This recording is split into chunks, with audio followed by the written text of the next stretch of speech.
So hello everyone, and thank you very much for your interest in our programme. I'm very proud to be course director of the MSc in Human Resource Management, and I have been for quite some time. So I've got a very good knowledge of the programme and indeed of the types of students that come onto the programme, and I feel very fortunate because there are such wonderful students that actually come onto our programme who are genuinely interested in trying to make a difference to improve their organisations.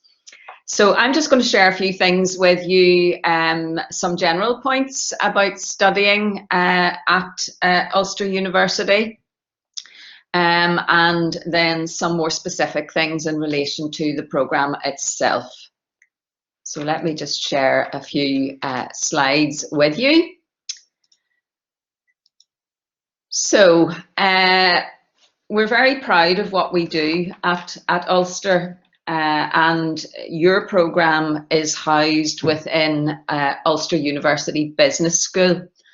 And as you would expect with the business school, we've got very active and real connections with industry at a local level, but also at an international level.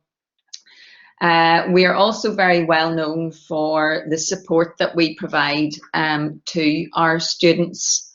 So as you can see there from that slide, we've got over 200,000 alumni worldwide, and we take advantage of that.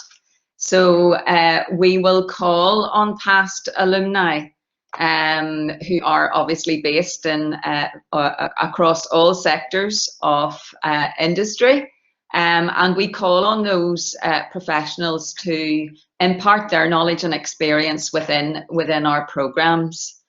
So in terms of postgrad study, you know, if you're at a bit of a crossroads and you think you would like some kind of change of direction, postgrad's useful for that, but it is also useful to consolidate existing knowledge and experience.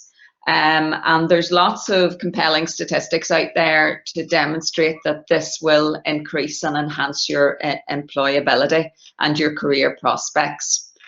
So we've got a fabulous team in terms of the course team. It's small, but they're experts in their subject areas, so I know that you will feel well supported by the team.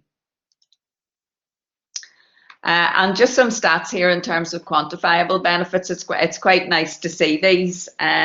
So you know, there's you can see the sources here, and you can check those for yourselves. But there is evidence to suggest that individuals with a postgrad can earn £8,000 more than their undergrad peers.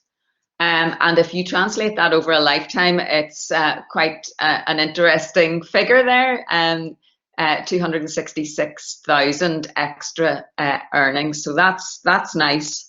And in terms of progression, then postgrads are more likely to progress than their undergraduate counterparts. So again, another nice statistic there in terms of professionals. So 90.7% of individuals who have postgraduate qualifications are more than likely to find themselves working in professional areas. And one of the really nice things about the MSc in Human Resource Management is that it is accredited by our professional body, the Chartered Institute of Personnel and Development, CIPD. And when you're on the programme, you'll hear me talking about CIPD quite a lot. They do a huge amount of work for the profession and have done a lot to enhance the status of the profession, especially in recent years. So in terms of Ulster's offer, I mean, we've a range of postgrad courses, as you're probably aware. You probably looked at those. And those come in various shapes and sizes and various types of study.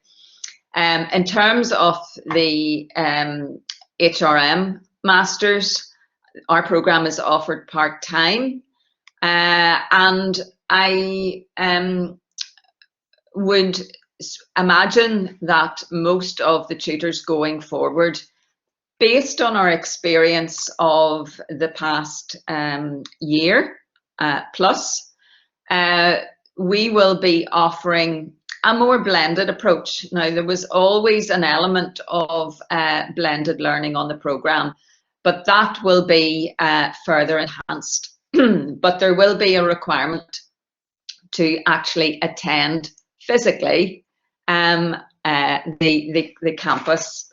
And based on experience of both students and staff, that is something that students are really looking forward to. So the online learning had its advantages in terms of convenience, but it also had its disadvantages in terms of isolation. So we've really found that students value that direct face-to-face contact with their tutors. And similarly, on talking to my peers, we all feel exactly the same. So that's how we'll be going forward. You'll be expected to attend campus, but there will be aspects of modules that will be delivered online. I've already mentioned that we have a huge alumni, but we also work very closely with industry and especially our organisations here locally, although we do have connections across the globe. So we do that in a range of different ways. We do it through our placement programs, our internships. We do it through the research that is conducted by colleagues. We do it through knowledge transfer partnerships, a whole host of different ways in which we connect. And also, that's really important because what is required out there is clearly something that we need to know. And whilst you can do that directly through desk research, it's really nice to hear from our partners in industry what they really want from our students. So we embed that within our teaching practice. So there's just some detail there in terms of making your application. And if you're interested in the Masters for this coming semester, September, I would say that there's no official closing date, but I would recommend that you get your application form in as soon as possible. And the applications are all made online, so it's a fairly streamlined process. So please do submit your application form as soon as possible. Fees of interest, obviously, for all of you. And the one thing I would say about the Masters is everyone will apply for the MSc in HRM, but we have 3 different exit points on the programme. So you can exit with a PGC, which is effectively the first year of the programme and includes 4 modules. But to be honest with you, I think in my entire course director lifetime, there have only been 2 students who have chosen to do that, because it feels like an incomplete program, to be honest, and it's not something I would advocate. More students then exit with a PGD, and usually that's because they're receiving sponsorship from their organisation, and that is the level to which the organisation will sponsor. And then the greatest number of students will actually complete the full Masters. So I've put the different fee levels in there in that little box for you. And in terms of the university's approach to fee payment, we're flexible. And as you can see, it's very nice that we offer the 10% discount if you've studied with us before. There's also an additional 5% discount for upfront payment, but I would imagine that there's probably very few of you. I know if I were a student, I wouldn't be able to fork out that amount of money up front.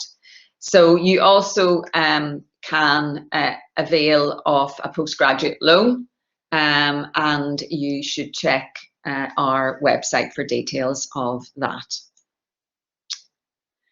So specifically now looking at the Masters, and the start date is September. It's usually the last, the final Monday in September that the course starts, but that's obviously subject to the calendar in specific years. We're really excited about moving to Belfast. However, it's not going to be in semester one. So at the moment, the plan is that we start teaching in Jordanstown and then we transition in the new year. So I suppose that's quite nice to start a brand new year in a brand new campus. So very excited about that. And then our delivery times and your attendance requirements will be Mondays. It's always a Monday and it's always 2:15 start. And the course will run through until approximately 8:45 p.m. So usually 2 years, but the course can be spread over 3 years, and I'll say a wee bit more about that in a moment. So if you haven't come across this before, I encourage you to actually review this. This is the HR profession map. And this map is based on up-to-date information in terms of what is required within the HR profession. So developed by CIPD, but in conjunction with industry and academic partners. So the map will basically identify what specialist knowledge you need to have if you're working, for example, in, say, resourcing, or if you're working in the area of learning and development, working in employment law. It identifies the specialist knowledge that you need to have. There is also a set of core knowledge that all HR practitioners need to have. And then there are a set of core behaviours. So if you come on the programme, one of the first things that you will be introduced to is this map, but I would strongly encourage you to actually investigate this. So in terms of CIPD, our programme is a CIPD approved programme. You automatically get associate level membership of CIPD upon completion, and that's the first rung of the professional ladder. So you move from associate to chartered level to chartered fellow status. And you know, there are HR professionals working out there and they don't have this professional recognition, and I really think that's a shame. And increasingly organizations want their HR practitioners to have that professional recognition. And one lovely example is the University of Ulster here. Our HR director is very supportive of the programme, and we have quite a number of students who have come through the programme who are based within our HR L&D function, our people and culture function. We have students across all sectors, as I've mentioned before. So we often get repeat business, for example, from public sector students from, for example, the City Council, from the trusts, but we've got lots of students coming through from private sector organisations and indeed voluntary sector. So again, it's really good to have that mix and that spread. So in terms of the CIPD professional membership, great to have because it definitely enhances employability. Look at any adverts locally and you will see that most employers are now asking for at least associate level of CIPD. And the nice thing is, if you're looking to travel when we can do that thing again, CIPD is recognised not just in the UK and Ireland, but also in Europe and indeed Australia, and they're moving increasingly into the Middle East. So that's a really a nice additional thing to have, as well as your postgrad or your master's. So I thought I'd include this because this is a recent people profession survey conducted by CIPD and Workday, really trying to identify how the profession feels about what they do. And as you can see there, 80% of professionals feel their career is meaningful, and that's so important for, you know, good quality of working life. And again, here, 73% of people professions feel that they add value to their organisation. I think that that's going to increase, and I think the pandemic has done a huge amount to enhance the status of HR professionals. I mean, look how quickly we had to respond to the crisis, and who were the people that were really working hard to make that happen? It was basically HR. So I think the pandemic has done us a world of good in terms of really enhancing the value of what we do in organisations. And this is reflected to some extent in this, but I think again that these things will increase. So just some indication of how people professionals are developing themselves. You can see that there. So a significant proportion with online learning, and again, that's obviously the trend. And then what's driving change within organizations? Well, crises obviously drive change, as we've seen. So economic change, digital transformation, industry change, and organization agility. And how are people professionals using data and analytics? And this is something that's increasingly important, and something that you will be encouraged to do on the programme in an applied nature. 89% of people professions are planning to use people and data analytics. So really important, and I'll let you just review those yourselves. So importantly here at the bottom, CIPD are continually talking about evidence-based practice. And again, this is something that will be brought through within the programme. So within your organisations, when you make decisions, are you principles-led? Are your decisions based on evidence, on research from within organisations? Is your behaviours and your skills, are they outcomes driven? Do people professionals have the right skills for the job?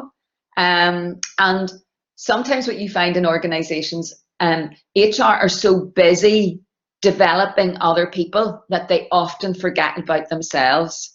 So there is a recognition that HR and L&D professionals really do need to upskill themselves. Okay, so you can have a look at that in more detail. That's obviously just the little summary infographic, so you can look at that full report on the CIPD website yourselves. Okay, what will you learn? These are the modules that are taught in years 1 and 2.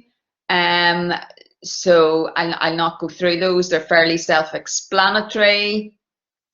But just to pick up on perhaps a couple of these, in year 2, if you wish to exit with a postgrad diploma, and you will have made that decision before you go into year 2, you will take a module entitled Investigating a Business Issue. It's effectively a research methods module that prepares you for conducting real live research, and then helps you to produce a management research report.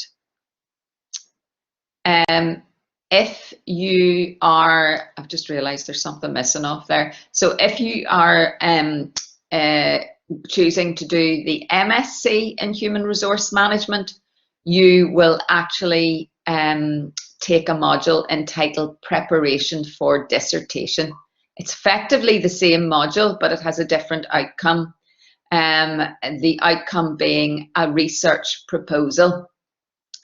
And that is your proposal for your full dissertation, which is a 15,000 word dissertation. And I mentioned that here. And I mentioned that this is very much self-driven. And I suppose when I think about it, all of the modules are self-driven.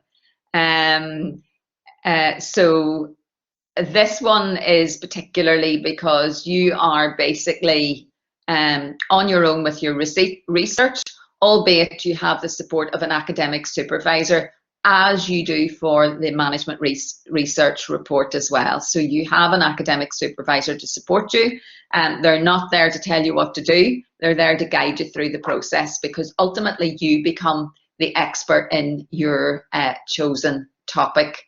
And that topic ideally is based within your own organisation. You're trying to solve a problem or an issue, and you're doing that by looking at the research, the academic research on the subject area.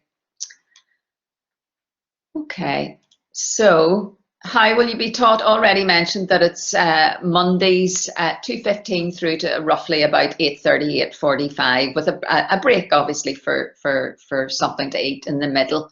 And we have 12-week semesters, as you're probably aware. Semester 1, September through to December. Semester 2, February to May. Usually actually starting at the end of January. And if there are exams, the exams take place in January and May. So I've also put a note there that there is an option to complete the dissertation during semester 3 of year 2. You would do the dissertation alongside the taught modules in semesters 1 and 2 of year 2, and then that spills into year 3 with submission at the end of July. You can opt to make a decision to focus on the taught modules and then do the dissertation in a 3rd year. So how will you be taught? We have a range of different teaching methods through your standard lectures, tutorials, seminars, group work. But I would stress that there's actually no group assessment on the programme. We just found that it's too difficult because students are travelling from all different parts. And I know that their collaboration can be easily done online, but we've chosen not to include group assessment. There is a very high expectation on the part of your tutors of independent study. So I've already mentioned tutors are likely to use some form of blended learning approach. I'm very proud of the assessment strategy that we have on the programme. It's varied. It includes your typical written assignments, and these will all be applied. So you don't just write a little essay about recruitment and selection. Everything is applied to your organisational context, or sometimes case study organisations are used. Assessment includes reflections, personal reflections, presentations, role-playing, journaling, exams, both seen and unseen, and people get really nervous about exams, so I reassure you there are only 3 exams on the entire programme, so you can breathe a little sigh of relief there. And we also use our visiting speakers to bring their real life experience to our students, which helps students with assessment also. And I've already mentioned our big excitement in terms of the move, and also our pastoral care and our support for students, which we get great feedback on. So how will all of this enhance your career prospects? So I mentioned a little bit at the start about this, and again, this just reiterates some of the things I said. So the very fact that you do applied assessments, you know, what you're doing is based on real life problems in your organizations. And you'll be using the theoretical perspectives and, you know, also recent professional research to look at what you do in your organization, compare it to those perspectives, and then make really tangible recommendations for improvement. You'll be developing your research skills, which is increasingly important in organizations because, you know, CIPD are really stressing that the decisions that you make, the choices you make, must be evidence-based, based on evidence of good practice. You will gain in terms of your own professional skills, your personal skills, because we'll be looking at the HR profession map. So as I've mentioned, you will get automatic associate level membership of CIPD, but our program is pitched at level 7, and level 7 gives you the knowledge and understanding that you need if you want to then subsequently upgrade to chartered member status, which is effectively the gold star. You don't want to stop at associate, you want to get your chartered member status at least, and then potentially as you gain more experience within the profession, move to chartered fellow of CIPD. So some of the nitty-gritty details here in terms of entry criteria: we're looking for second class honours degree or equivalent. And it doesn't have to be within the discipline or related disciplines, it can be in any discipline. We also are looking for at least 1 year's experience in HR or an HR related role. So for example, you know, we often get line managers or supervisors, and with a lot of HR responsibility being devolved to line, then, you know, they're effectively people managers, so we welcome them on the program. And the usual in terms of English language competency, and then I've just made an additional note there of fees. So I think I've said enough about Belfast campus. We're all very excited. It looks like an absolutely amazing building, which is conducive to learning. Can't wait to get there. Very excited. We'll start in Jordanstown, and it's been my home for a long time, so I've got a very strong connection to the campus, and it has beautiful surroundings, Jordanstown campus. So I look forward to welcoming you there in September. And you will be provided with timetable details and be very close to the time. But I suppose the first thing you need to do is get your application forms in. So I look forward to receiving those from you. And I can reassure you, the university has been exemplary in terms of its management of the whole crisis. I couldn't commend them more highly. We've had very consistent messages on a regular basis, and I have felt very supported throughout the crisis. And I know that our students have also. So please be reassured that we are doing everything that is possible to keep you safe. So that's the master's programme, and I look forward to connecting with you at a later date. So thank you.